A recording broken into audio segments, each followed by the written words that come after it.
welcome to our wonderful District 53 conference and our table topic speech contest.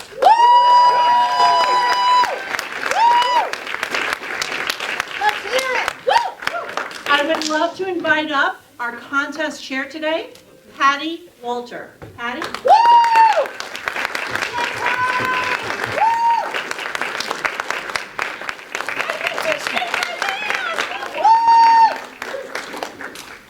Good evening, everybody, and welcome to District 53 Table Topic Contest. What a great amount of people in this room. And I don't know about you, but I feel the energy. Yeah. Woo! So for those of you that need a little background on table topics is where our Toastmasters practice that impromptu speaking. And yes, we do it in the meeting, but if you really think about it, we do it all day long. At work, at home, we have these impromptu speaking.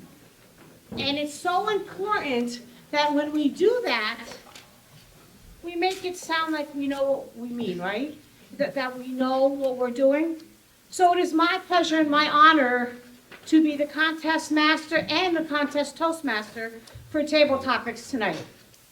I am going to stop here and start with the script because there's 5 more people that need to share the stage with me tonight, and I promise you they will not disappoint.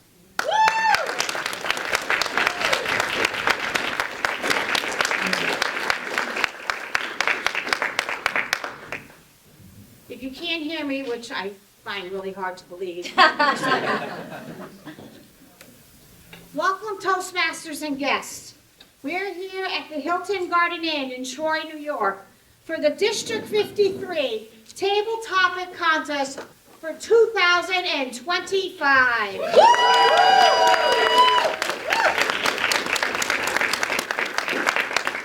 First, I'd like to start by reading the Toastmaster Club mission statement. We provide a supportive and positive learning experience in which members are empowered to develop communication and leadership skills, resulting in greater self-confidence and personal growth. We are now going to begin the Table Topic Contest. I'd like to read the purpose of the contest as defined by Toastmasters: to provide an opportunity to learn by observing the most proficient speakers who have benefited from their Toastmaster training, to encourage development of impromptu and/or, I can never say this word, extemporaneous speaking. As encouragement to all. Word of the day. As long as I don't have to use it in a sentence. Oh, I just did. I'm all set. Contestant number 1, Michelle DeDominicis.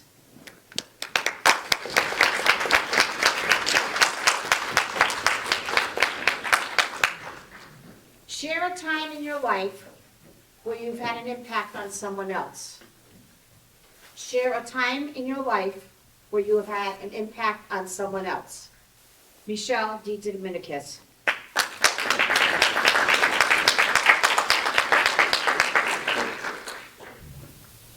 Fellow Toastmasters and honored guests, contest master.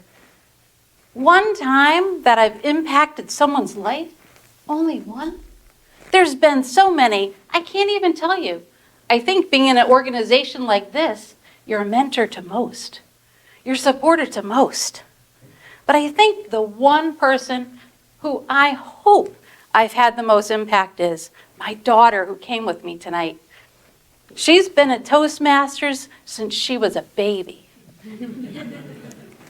I used to carry her to meetings in her little cart. And so I wanted to make sure she had something I didn't have, and that was a voice. I wanted to make sure at a young age, she could do what I'm doing at an old age, right? Last Friday, she graduated with her master's. She's going to be an art teacher. Now, some people, when I first sent her to school, they're like, art? You're sending your daughter to school for art? Why don't I want to send my daughter to school to be a creative thinker, a creative doer, someone that has lots of ideas. So I think the one person that I perhaps feel, I hope, I pray, I've provided the most that I can is my daughter. And I'm so very proud, and I can't wait till she gets her first job and she starts paying her own bills. But that's what we want them to do. So I taught her that as a young age too. She always had her own money. So now I spend hers. Back to you, Mr. Contest Master. Contestant number 2, Bill Daisak.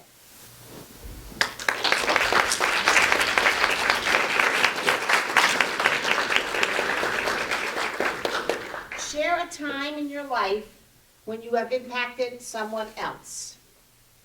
Share a time in your life when you have impacted someone else.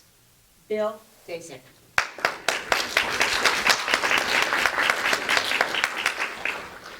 How much more can you impact someone than one of your offspring? Now, I hope most parents have a nice, easy time with their kids, but of course, there's always going to be some kind of a problem sometime. And unfortunately, sometimes those problems can be very bad. One time, I had a problem that was life-threatening. My daughter had epilepsy. Some of you perhaps have dealt with this. Often it's controlled by medication. Sometimes it's not. Unfortunately, my daughter's problem got so bad that she had to be airlifted to Boston Children's Hospital, and she had to be put into a medically induced coma. I remember when they had my daughter hooked up to more pumps than you would even see on a submarine, and they were starting to give her the pentobarbital. And she asked me, "Dad, am I going to be all right?" What do I say to a question like that? And yet, somehow, I felt the presence of my parents, who I had both been with when they passed away. And I looked at her and I said, "Jessica, yes, you're going to be all right." I'm afraid to say they had to leave her in that coma for about 2 weeks. I had to sit there watching her get skinnier and skinnier and skinnier despite their best efforts. But I had faith, and I believe that was the impact I gave to Jessica, because I'm happy to say Jessica is sitting right there.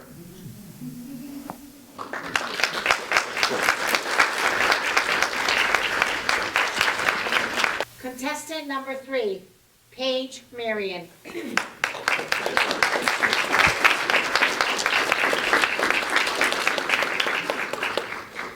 Share a time in your life when you have impacted someone else.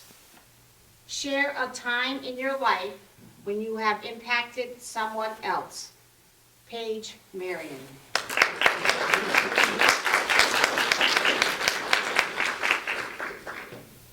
Good evening, fellow Toastmasters and guests. My name is Paige Marion. The story I'm about to tell lasts about 5 seconds long, but I will never forget this moment. I used to live in Norwalk, Connecticut, and I would walk along the Sound, and there it would go down, and the wall that was next to it would go up a little bit. A husband and wife were walking. The husband easily stepped up onto the wall, stepped up, went to the car, didn't look back for his wife. At that exact time, I was walking right near that woman, his wife. And you could tell that she was struggling and for some reason didn't want to call out to her husband. And it just so happened that I was like, "Oh, I got you right here, girl." Put her hand on mine, supported her while she stepped up. She said, "Thank you very much," and walked along her way. Again, a very short story lasting about 5 seconds long. And maybe she doesn't even know who I am or will never remember this short moment of her life. This may have impacted me, maybe a little bit more that has impacted her. and it stays with me to this day. If there is somebody who needs help getting up, and you're there to help them, and all you need to do is put out your hand or give a word of encouragement saying, "You got this," go and do it. Again, this is a very short story, but it has made an impact on her life in some way or another. She's like, "Oh, I didn't want to call out to my husband to help me," or whatever. But again, if you have a chance to help someone up and it doesn't impact your day, even a 5-second little hold up on your walk, you might as well just do it. And helping someone up while they can't get up themselves might have a small impact on them, but it will leave you with that impact forever. Thank you. Our fourth contestant, Charleen Larkin.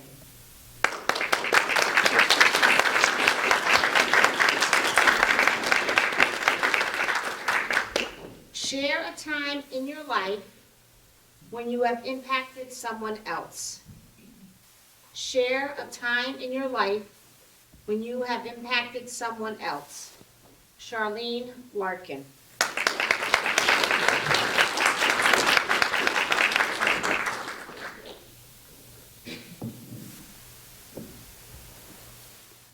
Have you ever been bullied? Well, when I was photographing this young lady who was entering her senior year, she came in so timid looking. She was wearing just the tightest outfit. Her hair was pulled back. It still looked wet, in fact, and it was in a ponytail. Well, when you pull your hair back that much and put it in a ponytail and it's wet, you almost appear bald. As I was talking to her, I found out that she gets bullied a lot at school. And I thought to myself, how can I help this young lady? Well, it didn't help that Mom was not being very nice that day. In fact, she had a toddler with her, and she was already upset that she had to be there, that she had to bring her daughter to this session. During the session, Mom complained the entire time. I stopped, I looked at the young lady, and I said, "Would you mind if I tried something?" And she's, "Sure." So I grabbed a jean jacket from the closet. I got my blow dryer out. I took her hair down. I blow dried her hair. I put just the slightest bit of makeup on her. And do you know what happened? That young lady started coming out of her shell. That's when she told me how she was being bullied at school. Well, I told her, "Please, if I'm ever at that school, let me know. Go to your guidance counselor because I will help you." Later, in that year, come to find out, the one that was bullying her was actually her mother. It broke my heart, but I got the message across. She went to that guidance counselor. She saved herself from the abuse of her mom, and by the end of the year of graduation, she was living with her grandmother. Her grandmother called me to thank me and to tell me how much she loved the portraits I created of her. Thank you.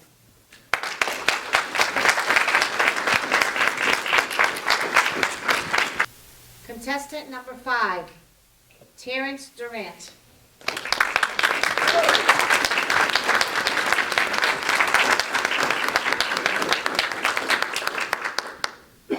Share a time in your life when you have impacted someone else. Share a time in your life when you have impacted someone else. Terence Durrant.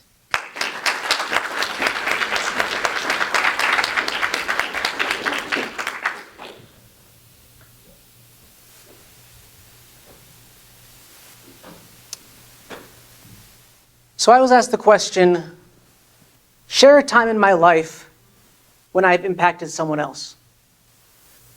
It's a difficult one because when we think through our lives, we interact with so many people. But I'm going to answer this using the anchor person format. Newscaster, who, what, when, where, why, and how. The first thing I think of is my Toastmasters mentee, of course. I've had quite a few of them, but most recently it's been a guy named Sudar. He's a friend of mine that works in technology. He's really quiet and really shy.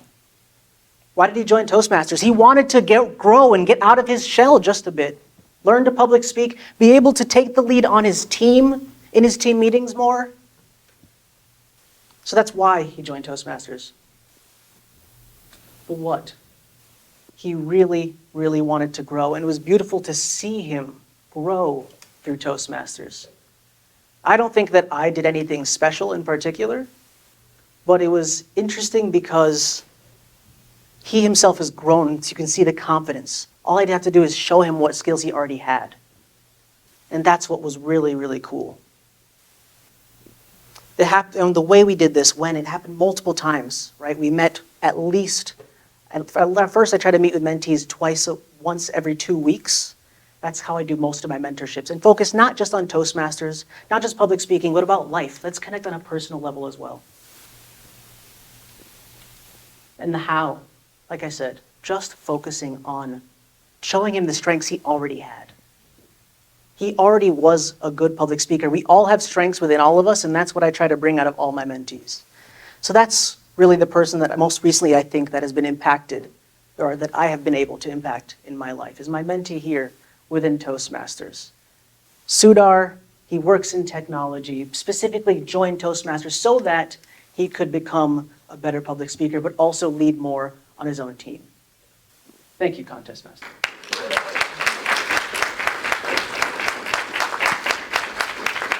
At this time, we are going to ask the contestants to come back up. And please join me in welcoming them back to the stage.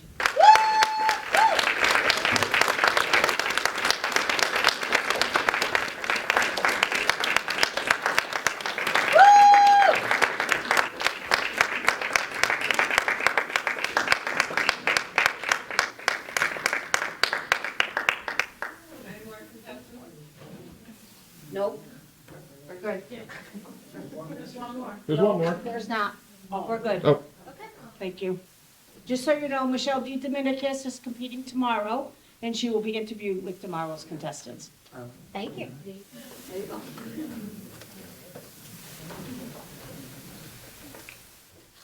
I'm going to start in the order that they spoke. So, Bill, we're going to start with you, please. Sure. Would you please tell us your club name and how long you've been a Toastmaster?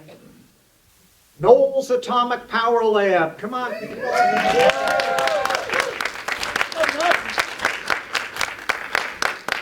right. I am a founding member of the club.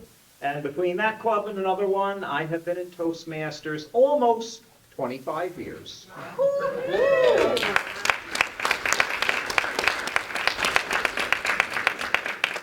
Contestants, we are going to do, for your second question, we're going to do table topics, so you have 2 minutes. I don't have my cane here, but I will escort you off. No, just kidding.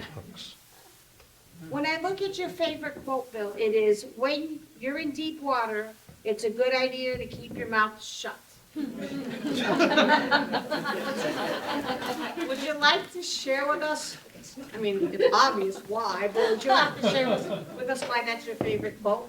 I used to work with a gentleman named Chuck. And Chuck was a man of many, very, very, very few words. And I learned an important technique from him.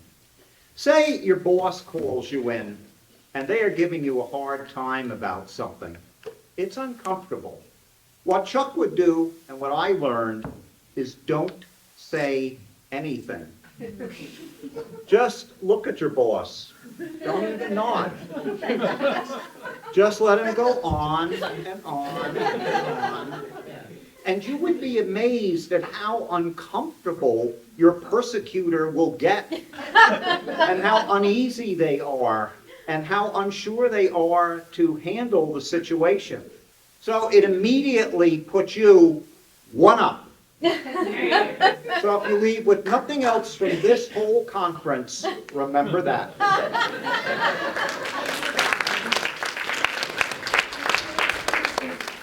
Charleen, would you please tell us what club you belong to and how long you have been a Toastmaster? I belong to the Norwich Toastmasters in Connecticut. And I joined Toastmasters in June, so I'll be celebrating my anniversary next month.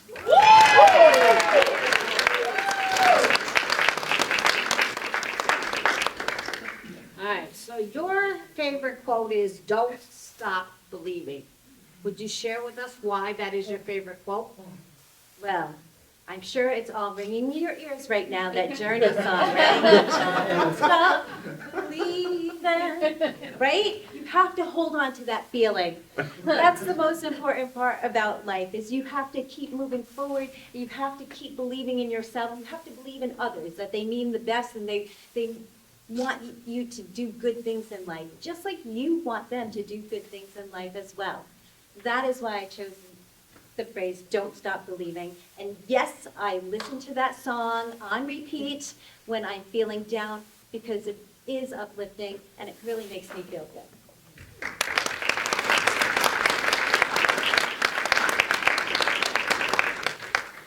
Nobody noticed that I skipped over Paige, did she? Only because not only did I hand her certificate, I handed her her profile. I wish you knew who she is. Paige, can you share with us what club you belong to and how long you have been a member? Greater Stanford Toastmasters!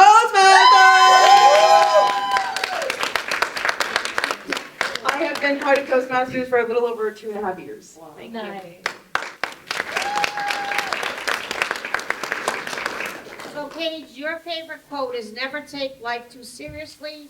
No one gets out alive." Share with us why that is your favorite quote. Life should be about fun. It is impossible to not get anxiety about things. It is impossible to not get sad about things.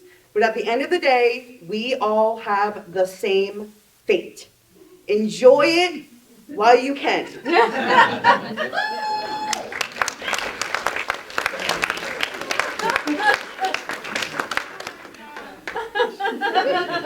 Terence, would you please share with us what club you belong to and how long you've been a Toastmaster? Absolutely. So I have been a Toastmaster for about 6 years, joined in 2019, and I'm part of the Travelers Noontime Toastmasters.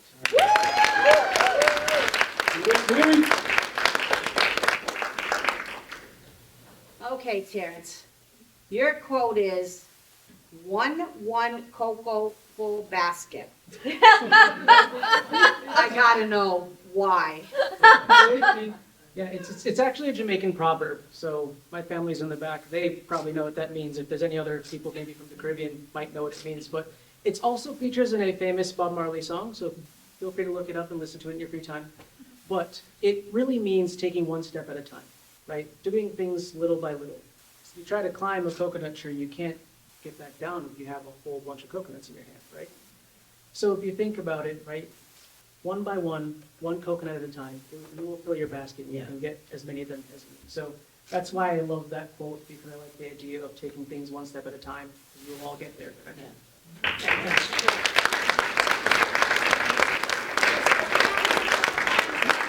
One question to the same, if you would just, again, 30 seconds to a minute. And that question is, why should fellow Toastmasters compete in contests? Why? Yeah, Phil, you can start. Why should fellow Toastmasters compete in contests? It's interesting you should ask this, because right now at my home club, I'm giving a series of speeches about competing in contests to try and get more members to be interested in it. And the next speech I am going to give is entitled, "How to Lose a Toastmasters Contest." And it's going to have some horror stories in it about unfortunate mistakes I've seen people make. Sometimes they're brand new at this and they need to learn a little bit more, but I'm hoping what this speech will do, and the contest experience, is help people make all of their speeches better by knowing what to do and what to avoid. Nice.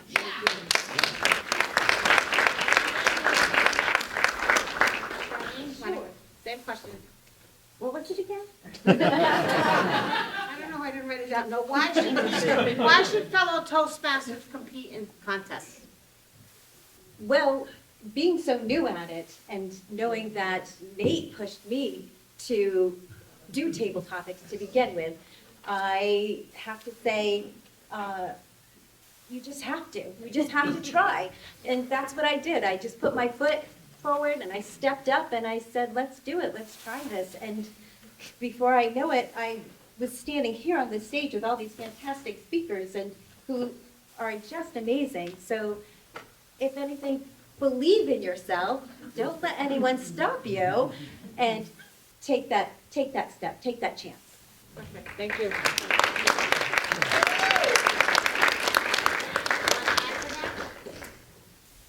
You gotta add a little spice to life. There's nothing like putting yourself in a pretty stressful situation, and honestly, like, it just is a really good experience to go through. And I mean, if you're not competitive, then like, what's the point? All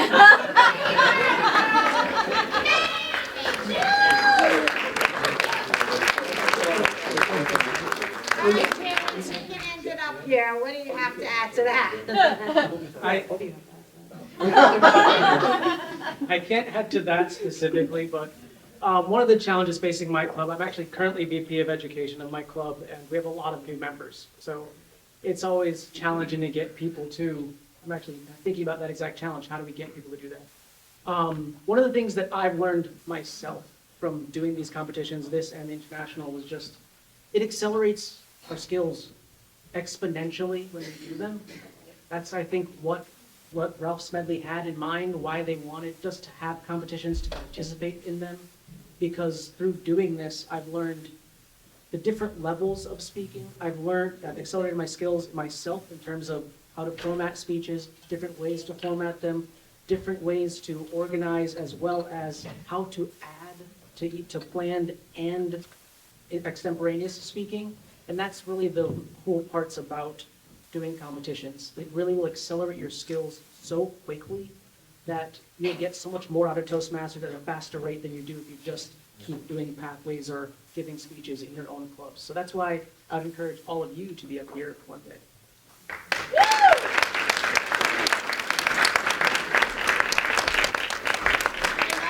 Throw the word of the day in there. Michelle, would you please stand? Ladies and gentlemen, fellow Toastmasters and guests, please give our contestants one more round of applause.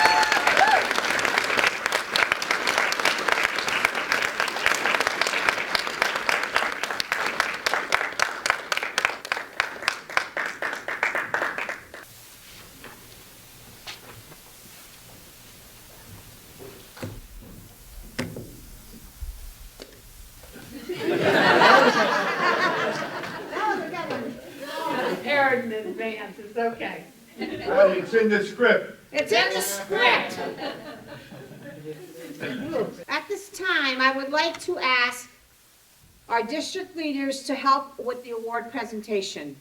Our district director, Betty Ann Peck, DTM.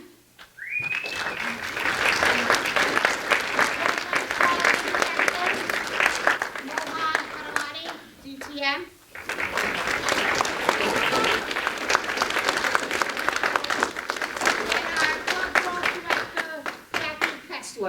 Woohoo! Yay!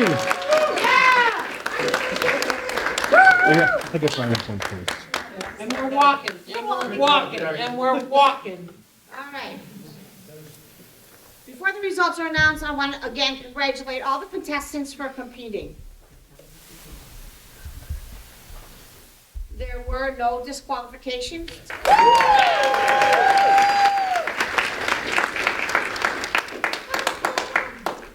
Would you each get your trophy?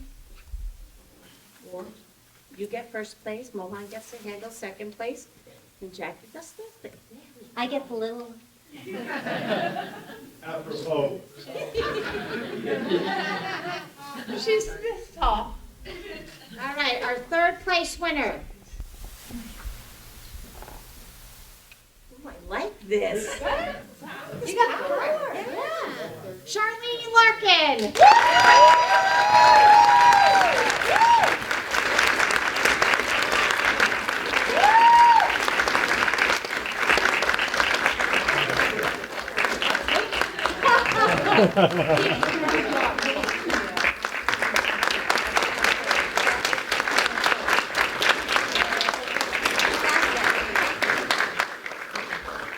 Second place winner, Michelle DeDominicis.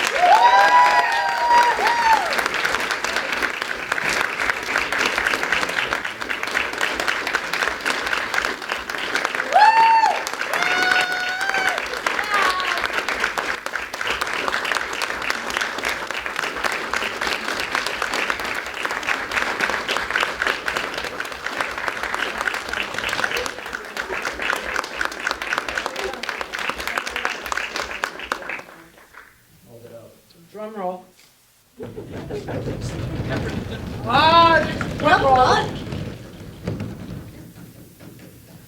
Our first place winner. This is really weird. Bill Daisak.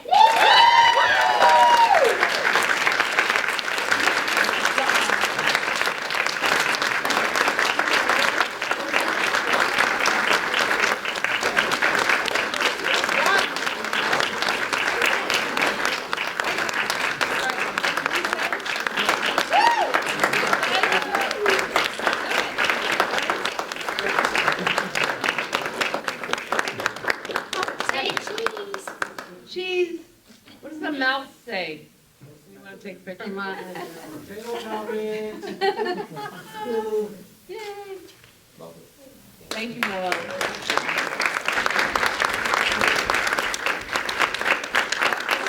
Congratulate all the contestants for stepping out of their comfort zones and competing today. I also would like to give special thanks to our judges, our functionaries, and other assistants who without this contest, it would never be possible.